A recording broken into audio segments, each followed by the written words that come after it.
he was sitting at his bed, feeling hopeless, defeated, with a gun at his hand, held on to his head, playing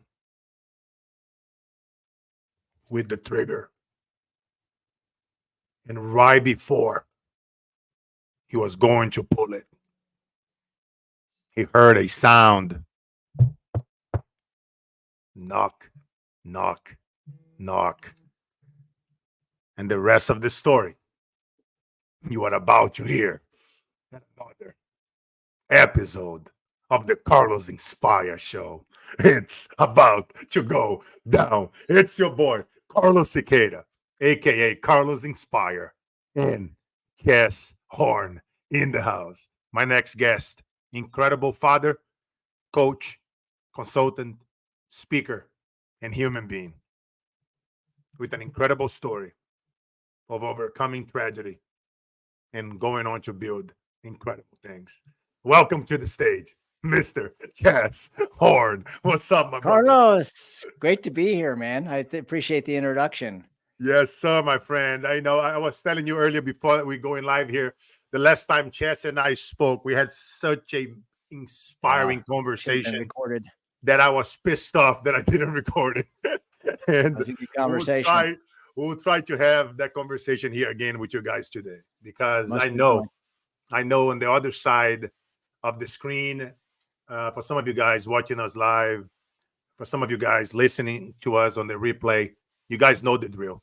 The reason why we do what we do here with this show is to bring you the best free education with inspirational stories, tactics, speaking life into others, and raising the body in education in the industry to help others, in doing for others what I wish it was done to me at the beginning when I was struggling. And Chaz has such an incredible story, and I cannot wait to go in depth and go on it. So let's get it, brother. Being called the worst salesperson in the world, I've been there. It's a tough label, Chaz. How did you turn that around, my friend? And what steps did you take to improve your sales skills? So before we go into the deep stuff, a lot of people are struggling, right, with sales, and oftentimes they don't seek help. They don't ask for help. They try it using GPT and Google and books, which helps, but it's so much more to it. So let's go there. I mean, you were labeled the worst salesperson in the world. I mean, how did you turn that around, my brother? Well, important distinction is I labeled myself that way. And the most important conversations you have are the conversations you have with yourself. And so that's what I thought of myself. I was working for a company. It was 100% commission, and I had zero nada sales month after month after month. And I was sitting in my car, Carlos, and it was raining. It was in Northern California, and I was just down. I'm like, I can't make a single stinking sale. And about that time, the rain was coming down, and then my fuel gauge light came on, empty. That's exactly how I felt inside. Soon after, my boss had called me, and he could tell by talking with me that there was a problem. He had me over his house for dinner. And that night, he went from boss to mentor. After dinner, we went into the den. It was kind of like a mentor to pupil, master to student. And he said these words, which changed my life. 3 words. Chaz, you can be. Just someone speaking life into me, saying you can be, because I didn't hear that message most of my life. And so in my mind, I wasn't thinking that.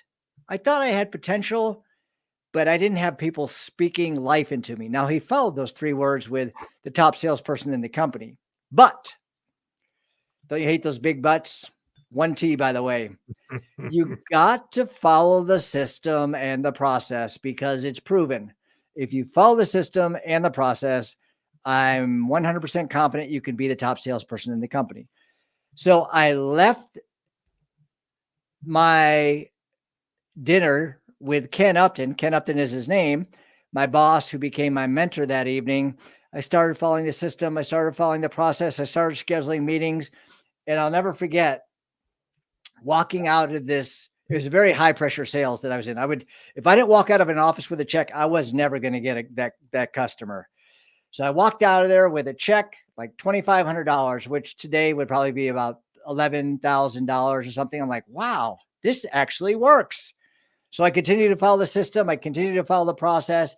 And then 45 days later, I wasn't the top salesperson, but I was the number 3 salesperson in the company. There's 119 sales reps. I was 119th just the month earlier. So 45 days later, someone speaking life into me shifted my mindset. Then a system and process to plug into and follow. I followed it with the guidance and direction of someone who believed in me. And that helped me go from the worst to one of the best. Wow. And so it was a miraculous turnaround. It's amazing what can happen when you start to believe in yourself because someone sees potential in you. Yes. Yeah, I love it. I love it. As you were telling me your story, Chess, I was thinking about my grandma. After Mm, my grandpa would come home drunk at night and he would beat us. And then I mm, would push the furniture against the door. And then I mm. would lay down with both crying. I would lay down underneath her in the hammock. And then she would speak life into me. And as you were talking about speak life into others when they don't see it, sometimes we got to speak life into ourselves when you don't have a Yes. grandma or a Chas or a Carlos to speak life into you. And she always said, man, Powerful. she's to clean housekeeper, cleaning house and professors, the house that she cleaned for. And she always heard them talking about Napoleon Hill and Les Brown and Brian Tracy and all these guys. And she spoke life. She spoke Les Brown quotes to me. She'd go, você vai para a lua, meu Powerful. filho, que você vai chegar nas estrelas. You go for the moon, son, that you will land among the stars. I You love have that. greatness within you, and I carry on, man, on my dark, sides when the devil came in and whisper, which is a perfect segue. You had a moment in your life. For some of you guys watching us live, I have the image on the screen with a man sitting on the bed with the Mm. angels and the demons on each side. And can you take us back to that dark moment when you were at your lowest at that bed, holding on to that gun, playing with that trigger a few times, and what happened that changed everything? Yeah. Well, and this is something that I don't talk about very often because I still associate shame there, but it would be irresponsible of me not talking about this because so many people are struggling and you never know what just one word can do to help someone out of a difficult situation. Just like Ken speaking life into me, hopefully this will help someone else. So I went from where I was to working with that company to working with another company to working with another company. And I became a legend in my own mind.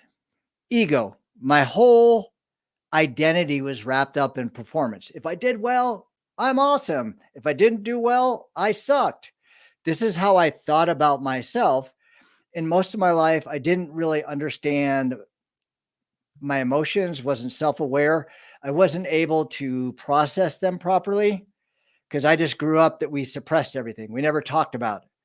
Well, as I worked for this one company, I'd broken sales records for most sales in a week, month, year, 7-year period, 11 years. And so I was thinking I was special. I was believing my own hype. But something happened that just changed my life. My mom died, and I never realized how that would impact me. Um, Soon after I went through a divorce. My dad died. I got fired from my job. And so those 4 things, I can no longer suppress the feelings because the tidal wave of emotions were just breaking through the dam of my mind. And it was hard to describe. You're showing the demons and the angels. Well, I had a struggle with darkness, and the darkness won. And so I got to a place where I was just thinking, I don't want to live here anymore. I don't want to be here. It's just too much pain. It's indescribable to understand the pain I was going through. This is 20 years ago. And I remember I was praying that my kids were my world, and I was praying God would provide someone else because I didn't believe in myself. I just thought I was worthless because I was attaching my identity to my performance, and just the pain of the death of my mom, dad dying, divorce, losing my job. It was just too much. So I wasn't the type of person I'm going to write a note or anything like this. I just wanted to end the pain. So around this time, I purchased a gun. I got hollow points because I did not want to be crippled. I wanted to make sure that um, it was final. And one evening, I was just sitting there and I had a gun. I had it to my head and I was just tapping on the trigger, just one time, two times, three. Each time I was tapping a little bit harder, not knowing which one was going to go off. And so right after the third tap on the trigger, I heard a at the door. And I'm like, no one came over my house. I pretty much repelled everyone in my life because of just how I was and not being able to deal with my emotions and whatnot. So I pretty much was just living alone in deep depression. So I went to the door. It was my brother. He never came over my house. As I said, nobody did. And he came in. He goes, this is what he told me. He goes, I felt like God was telling me to come over and talk to you tonight. Wow. So if it wasn't for that knock in the door in 2004, I wouldn't be here talking to you today. Thank God. Because fast forward, I have my daughter works with me today. We have a great relationship. My son used to work for me. Um, and I have joy in my life. The darkness has been displaced with joy. I've learned over the last 20 years how to understand, be self-aware, process my emotions, deal with my emotions. Do I still struggle? Heck yes, everyone does.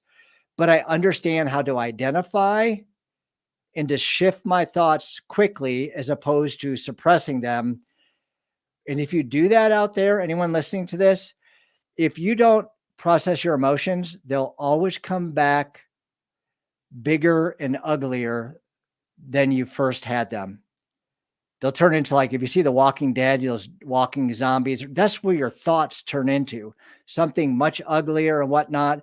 That's why you see people who have anger issues. It's because they haven't dealt with their emotions and whatnot. And then something small could happen, like someone cuts them off in traffic and they're chasing them down, trying to cut them off. And, you hear people shooting people on the highway. Well, they haven't learned to understand, to be self-aware and process their emotions. And so everything, they'll just fly off the handle. Me, I just internalized everything. Wow. Yeah, wow. I really hope that you guys are listening to this because I appreciate your level of vulnerability. And like you and I were talking the other day, and this conversation is just as powerful. And as you are talking about this, like traffic stop. I was seeing this on Twitter the other day where somebody was shot over that Mhm. because the person Yep. came out of their car, they snap it, and they pounded on the car, and the person from inside the car shot him, and then the judge say there was self-defense, and there was a bunch of controversy whether people agree or not. I often say, a knife for a knife, just makes the entire world blind. And Mm. one another thing that I really love about you, brother, is one thing that when I ask you about your superpowers, when you and I were getting to know each other, and you say humility happens to be one of your superpowers, and it's something that we don't talk often, right? It's in corporate America, and it's a lot of I had a great show the other day. We were talking about the ego mistake, and a lot of the superficial stuff that goes on there. But humility, how did you come to understand the importance of humility in your own personal and professional life, Chess? And once you got through that understanding, how did that shape everything, brother? Yeah, well, that incident was a big one because I was controlled by ego. And after that, I learned humility. And believe you me, I'm not going to write a book saying how why I'm the most humble person in the world. I still struggle with ego, and I think we all will. You know, it's inside me. I still crave for the attention of other people, but I know it and understand it. So I'm more self aware so I can nip it in the bud before it goes too far down the track.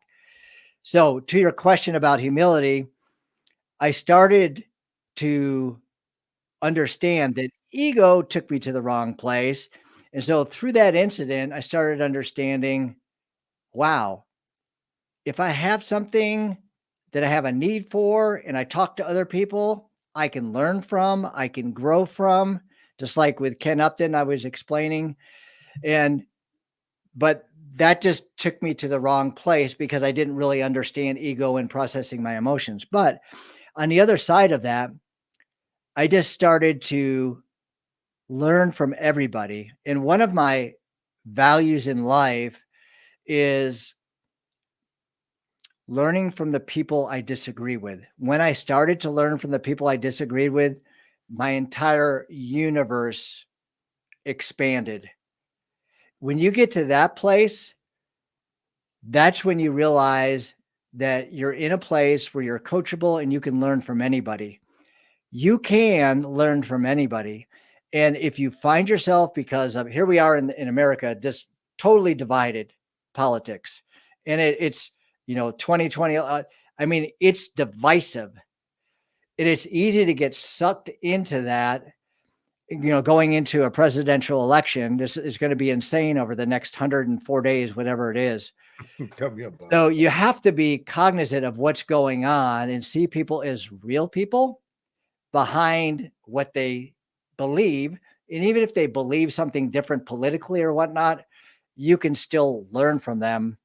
And so when you get to the place that you can learn from anybody, that's where you'll start to grow in ways you never imagined.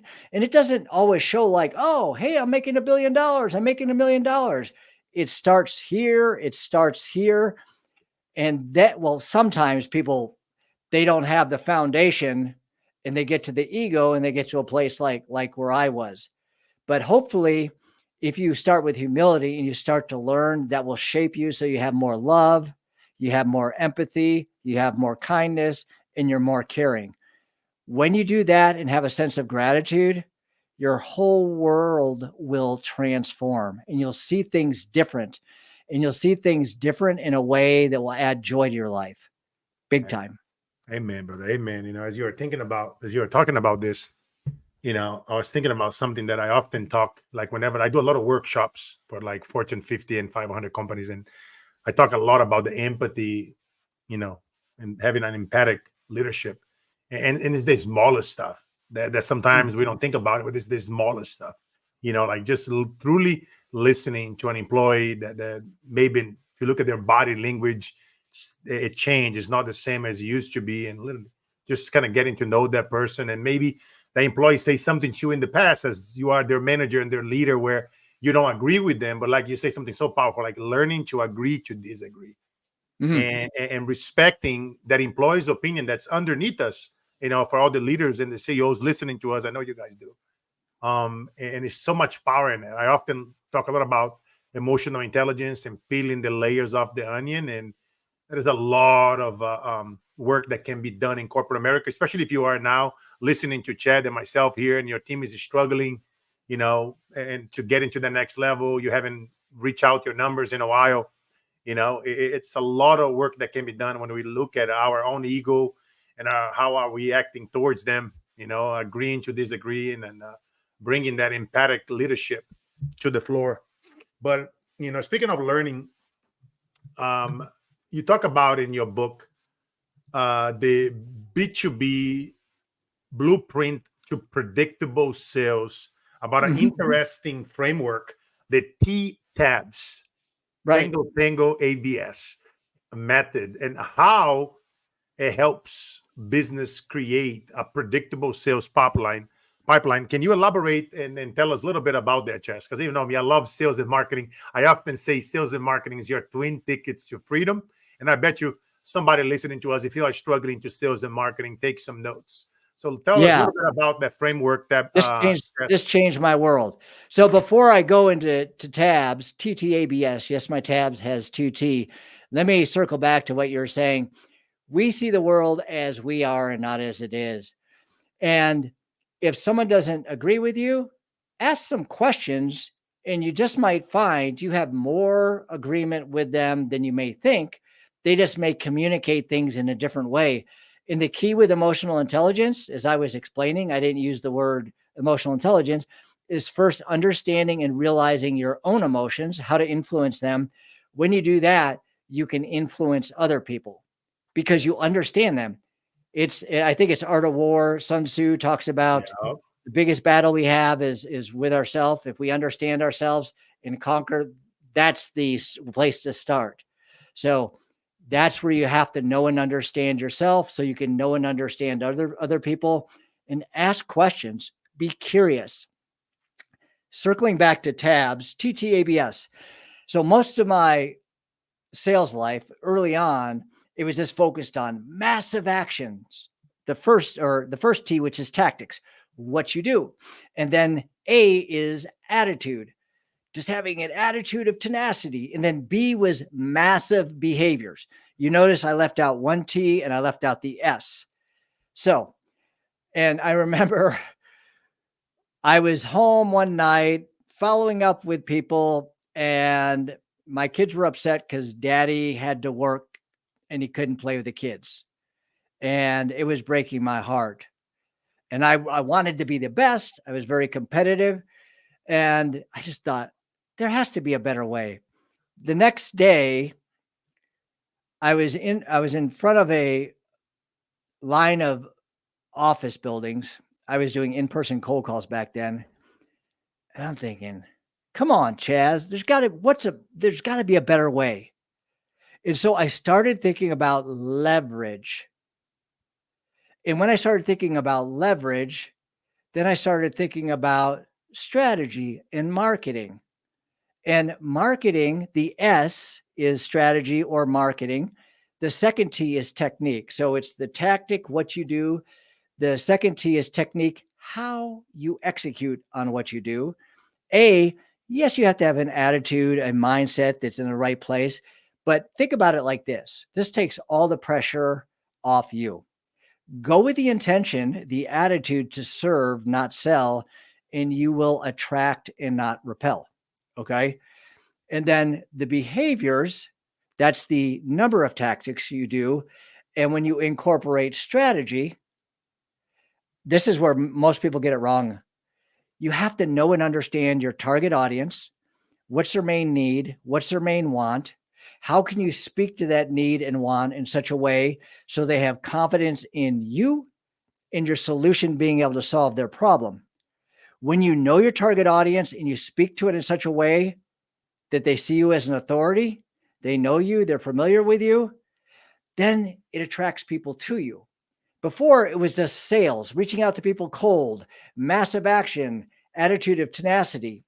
Now, with having the right technique, by the way, is a lot how we communicate, how you frame the conversation. You've used the word framing many times, Carlos, in our conversations. And the framing of the conversation determines whether people see value in what you have to talk about or see no value. Like, for example, Picasso. A lot of people will see a Picasso painting, like if we pull it up on the computer screen or something like that, they're like, yeah, a kid drew that. Would you pay $50,000 for that? No. Now, imagine this, because that's a weak frame. Imagine you go to a museum, you pay $200 to get in, huge vaulted marble pillars, ceilings, a lot of other people paying $200 to get in. You turn the corner against the wall, this 100-foot vaulted ceilings. You see a painting with a beautiful frame with lights and security guards all around it. People bidding $50,000, $75,000. It's the same painting, but now you have a different frame. And so now you put a different value on that.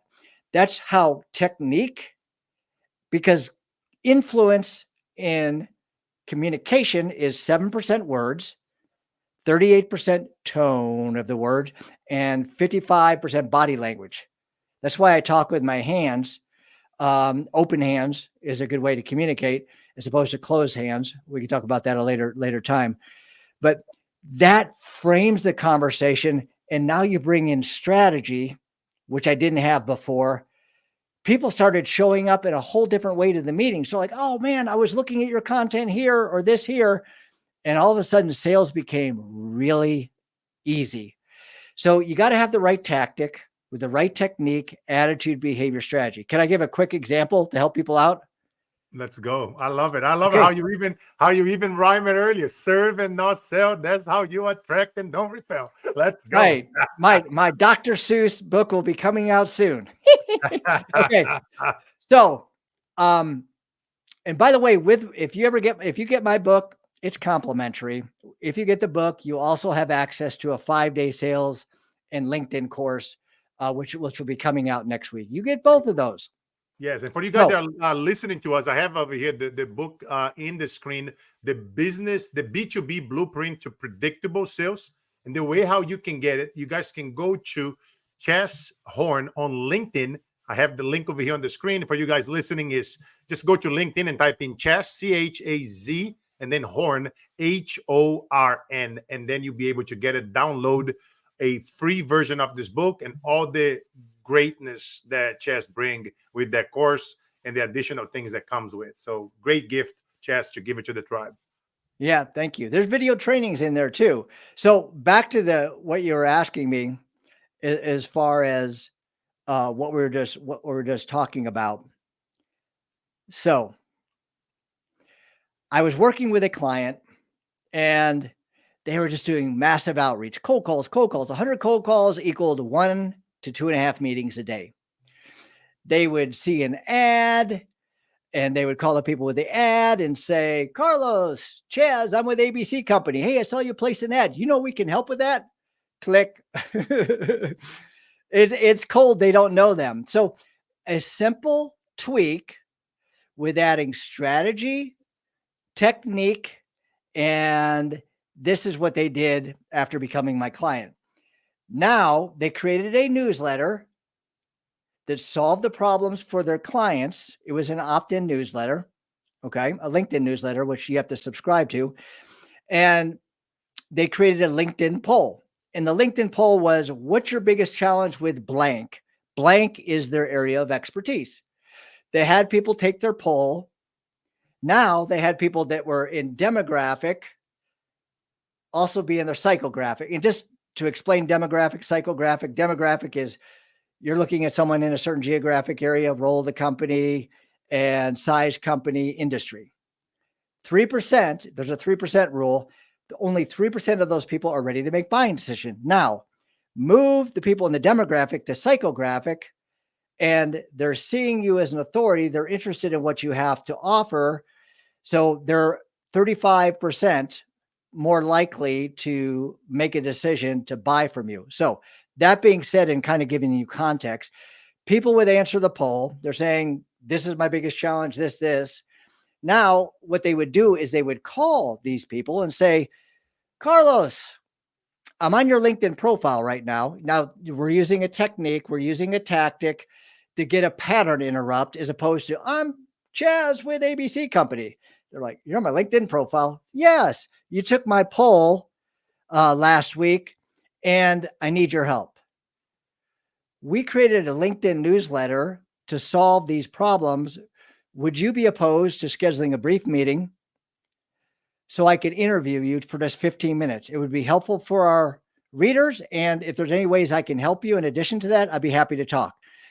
They did 25% as many calls, 6 times as many meetings, just by changing the framing of the conversation with the right tactic, technique, attitude, behavior, strategy. Does that make sense? Yes, powerful. I love it. I love it. Yeah, take it to the next level. If you do LinkedIn events, you on on LinkedIn, you can invite 1,000 people per week. Everyone in the event can invite 1,000 people a week. Now, everyone who registers for those events are qualified leads. If they're in your demographic, they're also in your psychographic. And so it's real easy, even if they don't schedule a meeting because of the event, you can reach out to them. And so this way, their meetings went even higher and they onboarded more clients, and their sales, they went from 500,000 per month to $1 million per month 12 months later. Wow. Just a small, simple switch. I often talk about the Big time leverage. Yes, I often Framing. talk about the 2 millimeter rule, Chaz. You know, you hit the golf ball 2 millimeters to the right and to the left, and that's what I'm talking about. You literally made those adjustments in the way how they communicate, and now you're getting way more people. Some of you guys here that are listening to us that do events in person, online, live, webinars, Zooms. Imagine just applying this one strategy. Hopefully, you guys are listening and taking some notes. And what are some common mistakes, Chess, that you see right now in current sales and marketing tactics, and how they can be avoided? What are you noticing out there, my friend? Well, first and foremost, people are in court. Like, so many people are going the way of Sales Navigator. If you don't know what Sales Navigator is, it has 1,000,001 different uses, but many people will use it for automation to find someone in your demographic and connect with them and just spam people to death. You know, it's a numbers game. It's throwing spaghetti against the wall. I always hated that analogy. But if you treat people like spaghetti, or if you just treat people like a number, you're not going to make a true connection. So that's a big mistake because people do not know you. You're going with the 3% rule. Remember, 3%, you could Google search that. 3% of people are ready to make buying decisions based on a demographic. So biggest mistake is like me, I was exhausted, massive action, massive activity, massive cold outreach. I wasn't incorporating technique and I wasn't incorporating strategy. So one simple thing that people can do is do, like I explained about the poll, and create a newsletter. One of my brand new clients, he's been with me 2 weeks, and he was like, Chaz, I don't know. I spent all this money. I'm not getting any results. I go, well, if you don't show up coachable and committed, you're not a good fit. But if you're committed and coachable and you act on what you learn, I guarantee you're going to get results. So within the second week, yesterday, he sent me a WhatsApp. He's in the UK. He said, I have 5 people that want to talk to me, 5 meetings in one day. He wasn't scheduling any meetings. He was scheduling any meetings. That's a hyperbole. He was scheduling like 1 meeting a month, and that was a struggle. Wow. So he was incorporating the same strategy I'm talking about when he would connect with people based on a unity principle. Now, here's how you can use Sales Navigator. If you have a college background or a similarity in a background, Dr. Robert Cialdini, he wrote the book Influence. He also talked about the unity principle. I believe he developed that. It's, if you go to the same university as someone like Ohio State, I didn't go there, but I'm a big Buckeyes fan. I can reach out to someone in a certain industry who's in my target audience with a decision maker, and I could just put OH, and they'll respond back IO, because it's got cult-like following. If you don't know what Ohio State, you can just Google search it. But a lot of colleges with that background, it predicts your connection rate from like an average of 20% on LinkedIn up to like 75%. I had one client, 90%. He had a Oxford common background. He would connect based on the unity principle, 90%. And then he would say, I see we have this common background in Oxford. Very cool. He uses different language. Would you be opposed to me interviewing you for my newsletter? I do this to help people. This is the people that he's connecting with to solve their problem. That's how he scheduled 5 meetings. And the beauty about this is you're just like, oh, I could be interviewed. I could do this. Now you make a true connection. And in an interview, you understand their problems, what they're costing them and whatnot. So it's an easy segue to go into a next meeting. So the mistake, not bringing marketing into sales, and in marketing, the biggest mistake is not understanding that main need, that main want of your target audience, and speaking to it in such a way that they understand it. is, I think Dan Kennedy said this, you got to speak to people at a fourth grade level. Technology companies are the worst. They speak in acronyms and no one understands what the heck they're talking about. I worked for a technology company. I didn't understand what they were talking about half the time. I was new when I started the job. But if you speak to people, this is scientific too, at a fourth grade level, then their mind's like, oh, I can read this.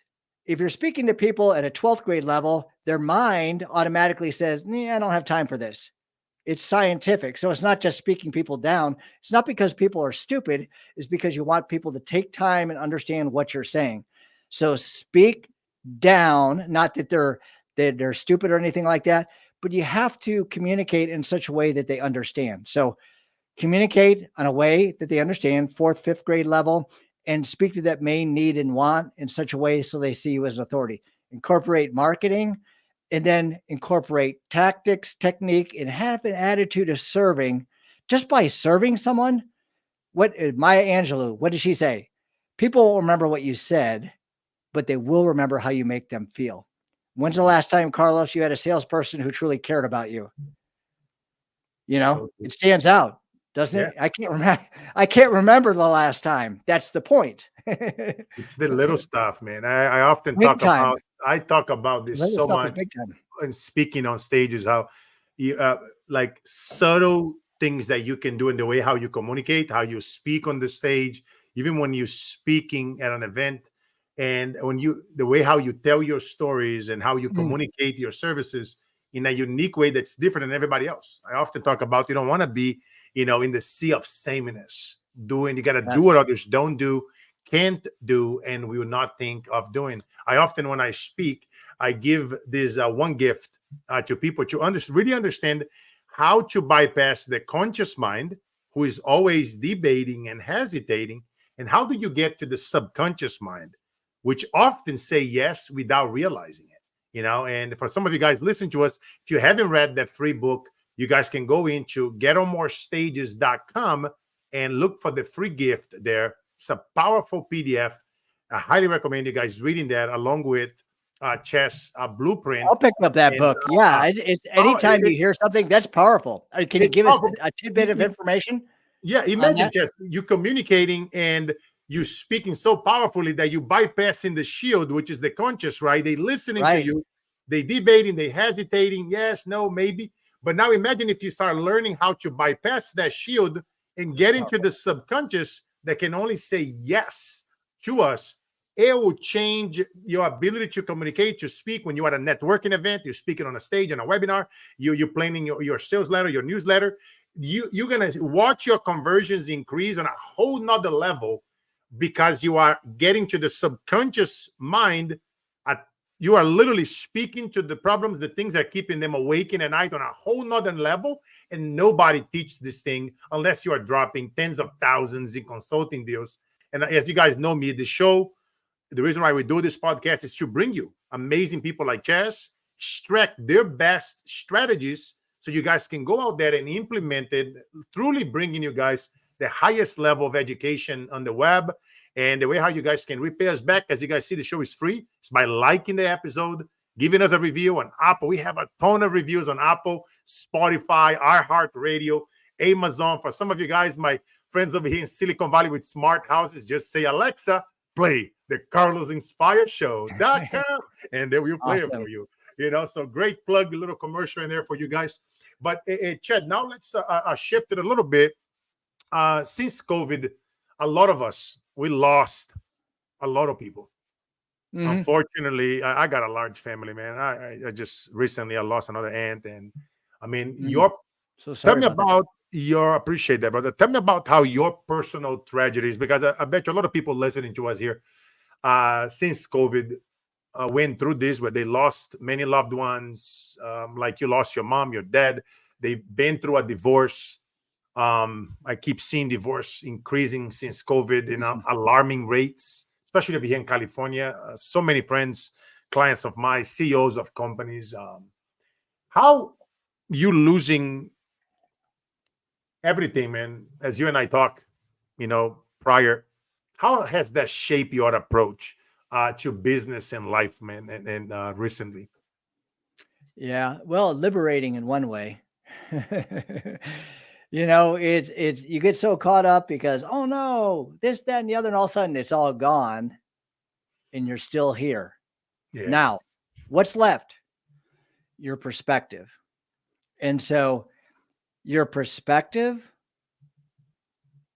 will be the thing that will cause you to springboard from your challenge into your potential, or your perspective will be an anchor that keeps you stuck in mediocrity.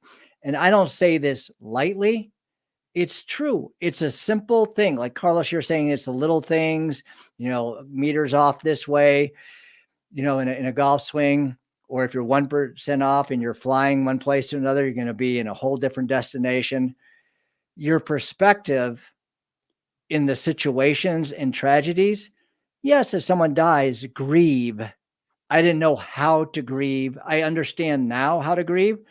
But if my daughter died, my son died, I would have a major problem. If my dog died, my CFO, my chief fun officer, I would struggle because my kids are out of the house and my dog and I are, that's it right here.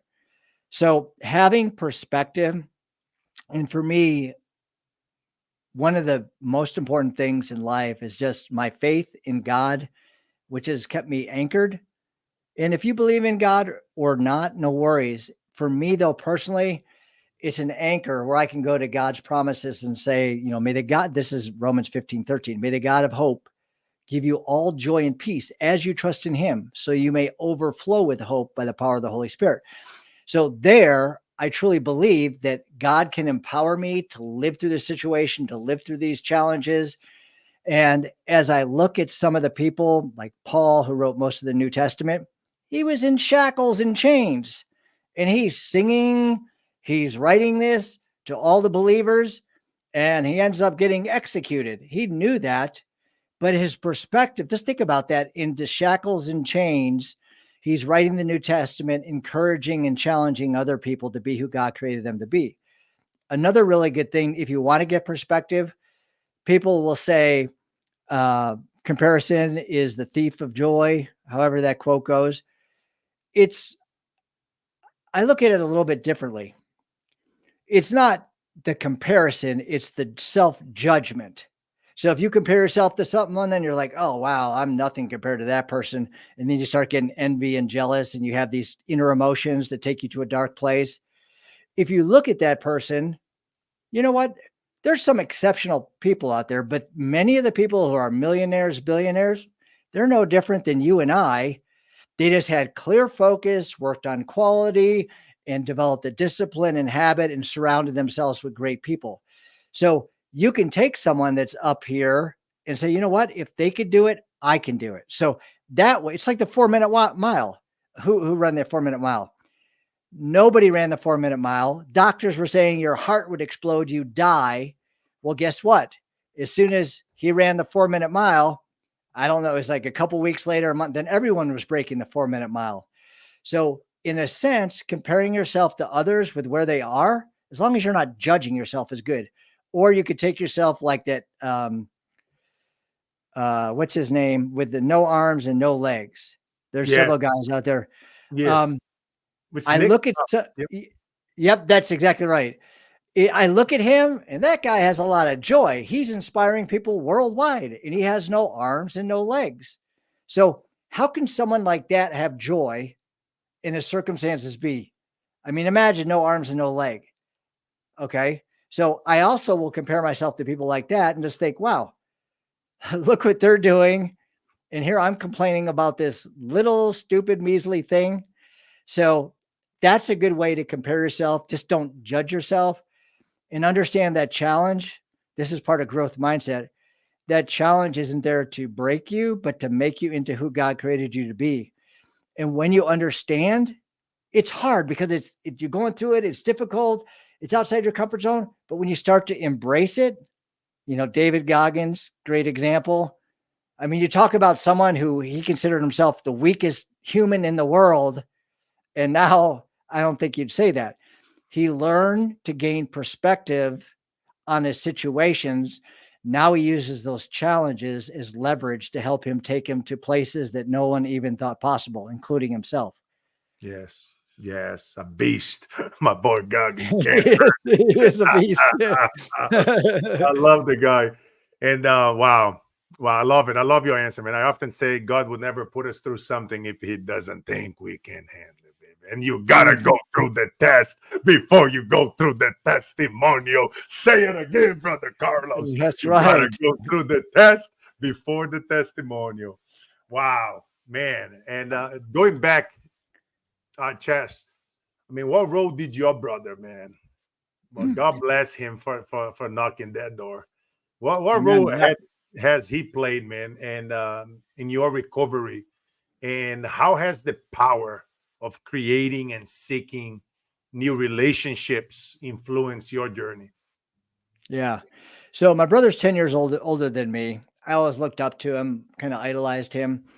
And he became a pastor. And so that's where I learned a lot of faith. And I just watched him, his incredible marriage, 45 years, 6 kids. Wow, So seeing how he lived his life intentionally, seeing his faith and love for God, and just having standards. Tony Robbins talks about just change your standards. I'm going to pay you $25,000. You're going to tell me to change my standards? Yes. So his standards are up here.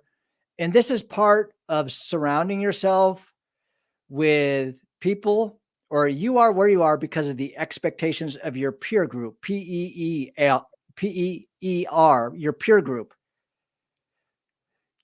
When you surround yourself with people who have high standards, high expectations, you'll automatically rise to their level. So, surround yourself with people who are at the place you want to go. So, seeing my brother with those standards, they impacted my life. My dad, I thought my dad disappeared. I thought he was dead for about 5 years when I was growing up.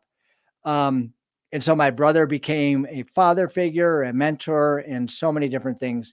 But what it stood out, it wasn't so much what he said and whatnot. Sure, that was impactful, but it was how he lived his life and the example he set and sets that really caused me to look at my life. It's like, oh, wow, he has a high standard here. He has a high standard here. This is why he has the life that he has. wow, wow! I mean, incredible. Wow. God bless your brother, my friend. You know what I mean? I have a few uncles that have been married for 40 and 45 years, and I'm gonna be celebrating my 19, and I love it. I Congratulations. love it. Yeah, I have a few. I know quite a few pastors and priests around the world that I talk to, and they come to me for help since COVID, because a lot of people wasn't donating to churches and different types of religions. Me, I love everybody. I don't judge anyone. Who am I to judge? Only God can judge. This is your wife that you has the trifecta, right? Yes, Mexican, Italian, American, the triple threat. God bless my Triple threat. That's right. That's awesome. You're a good Love listener, that. brother. Congratulations on 19 years. Thank you, my friend. Thank you, man. And then, Chess, let's shift a little bit into sales and what's trends in sales and marketing for 2024 and 2025. 25 do you find like most concerning? And then part two of that question, how can businesses adapt to these changes? Because you see a lot of fluff out there, right? People talking about sales and marketing. And what did you find most concerning going on right now? And a lot of stuff going on with GPT and everybody using GPT. And if you are doing what everybody else is doing, you're gonna get the results what everybody else is getting it. So Mhm. how you see that, and how can businesses adapt to these changes? First and foremost, I think the core, the foundation, this is the foundation for my business and what I teach my clients. It's your intention. So again, intention to serve, you will attract; intention to sell, you will repel. That differentiates yourself like anyone else. And most people get this wrong. I remember I had a guy who showed up to an event. I used to do 2 live events on LinkedIn every week for like a year and a half. And this guy, Alfred, I'll say his name because he said this publicly. He came on stage. It was an audio event. He goes, Chad, you talk about intention. That sounds good, but I need to make some sales. Well, a year and a half later, he came on stage. He goes, Chaz, I get it. Intention, if Carlos, if you're a prospect and I see you have a need and I know I can help you, then I'm going to take you through a specific process so I understand the problems, what they're costing you, how they prevent you from reaching a goal or objective. And then I can connect with you emotionally, and then I can provide some value, and we make decisions just like you were talking about, connecting beyond the subconscious to the emotional level or subconscious level. So that's important. I see a trend right now where a lot of people are speaking market speak and sales speak. And again, going back to my Dan Kennedy example, fourth grade level, I can do this too. The longer you're an expert in a particular area, the more likely you'll have conversations with people. And if someone says something because you've had thousands of conversations before, you'll assume something, and then you'll automatically go into oh that. So it's not going with the intention to serve. And when you go with the intention to serve, and someone says something, get curious. A lot of curiosity is I don't see a lot of curiosity out there. If you're not curious, you're not going to understand the people you're talking to. So, and this is not a new thing, but I see so many people that have their system, boom, boom, boom, boom, and they're missing out on making a true connection with people. And I've been there. I had my system and process, 20-minute conversation here, 60-minute conversation here, on board into my high ticket offer. Or if they went from an event, 60 minutes on board into my high ticket offer. But here's something that I learned that a lot of people are missing out on. They're looking specifically for system and process. They're dehumanizing people. They're just looking to get the sale. And so they miss out on some collaboration opportunities. Here we are. We connected. We had a conversation. We enjoyed our conversation. And here we are collaborating. And I'm sure we'll collaborate in many other ways. So collaborating, I like the word better than networking, because I can connect with someone that has the same target audience. I could promote them to my audience. They could promote me to my audience. I met a entrepreneur on LinkedIn. She was really good at content and helping her clients with content, but she was weak in sales. Sales was my strength. We came together. We created a co-offer without any really extra time out of our schedules. It brought us each 100K in additional business in 2023. So if you're so focused on the main thing, people say the main thing is the main thing, but be open for those inconveniences that can turn into opportunities. And many times opportunities are disguised as inconveniences. So I used to all be about qualified, you're not qualified, you're qualified. Now I'm a lot more open to talk to a lot more people. Obviously, there's some qualifications in there because I can't just fill my schedule with unqualified people because I have to make a living. But I leave myself open to learn from other people.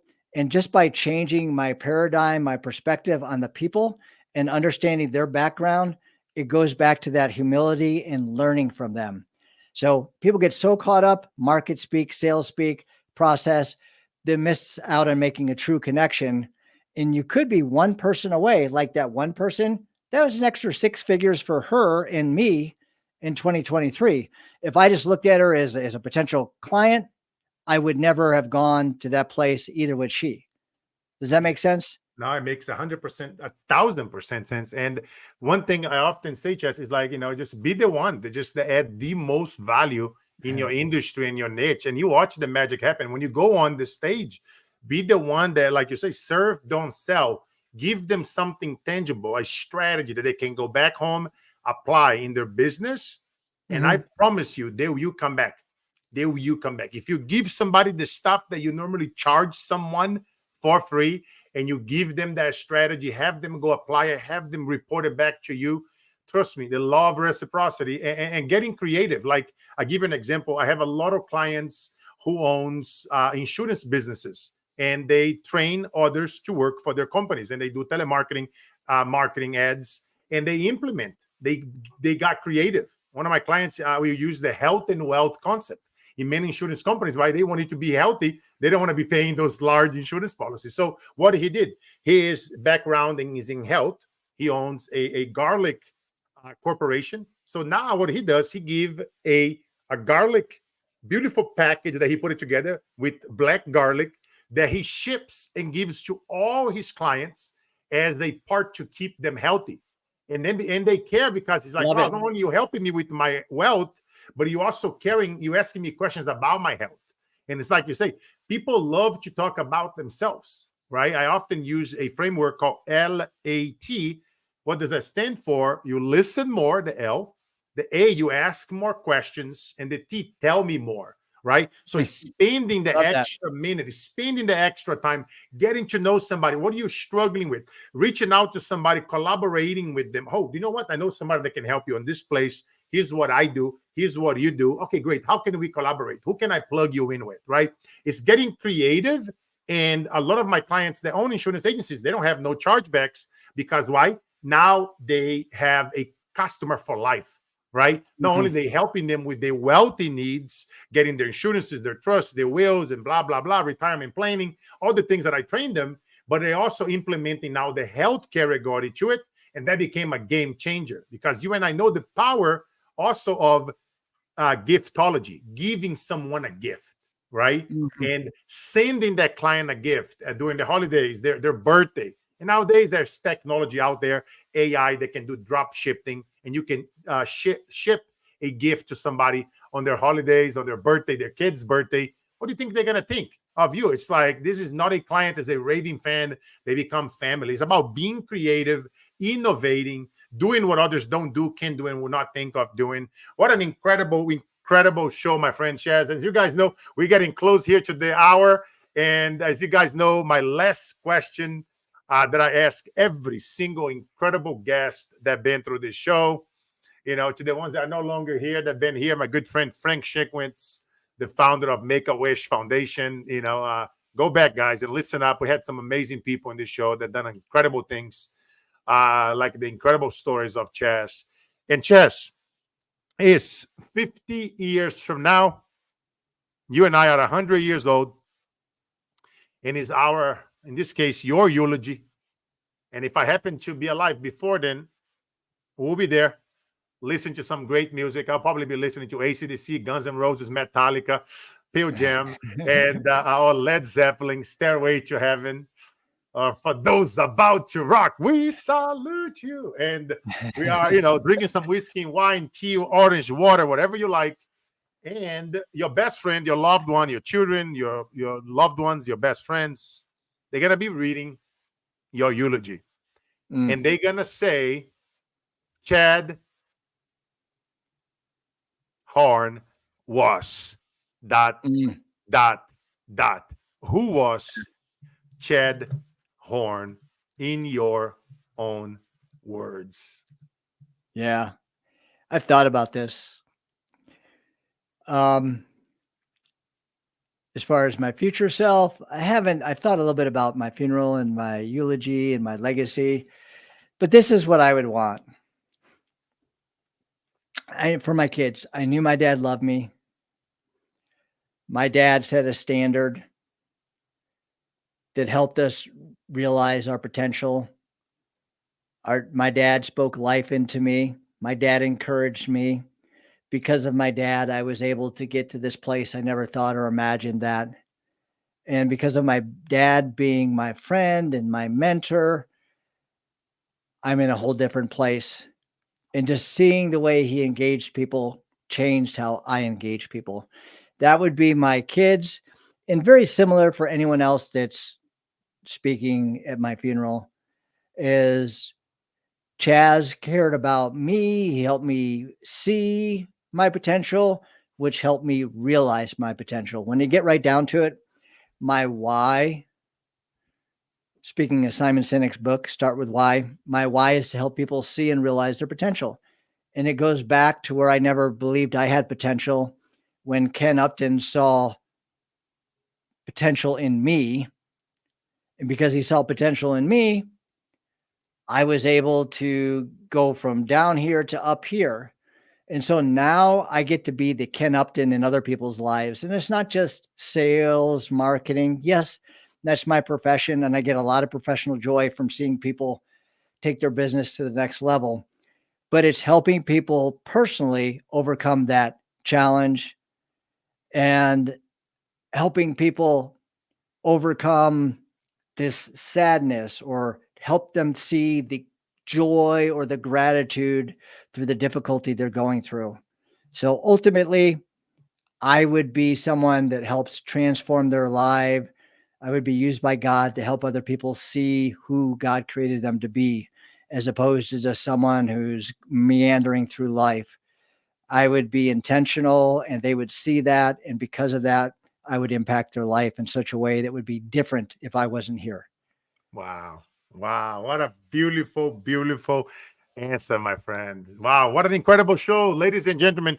And just before we go, the best place that you hang out, I'm assuming, is LinkedIn Yep. at Chaz Horn.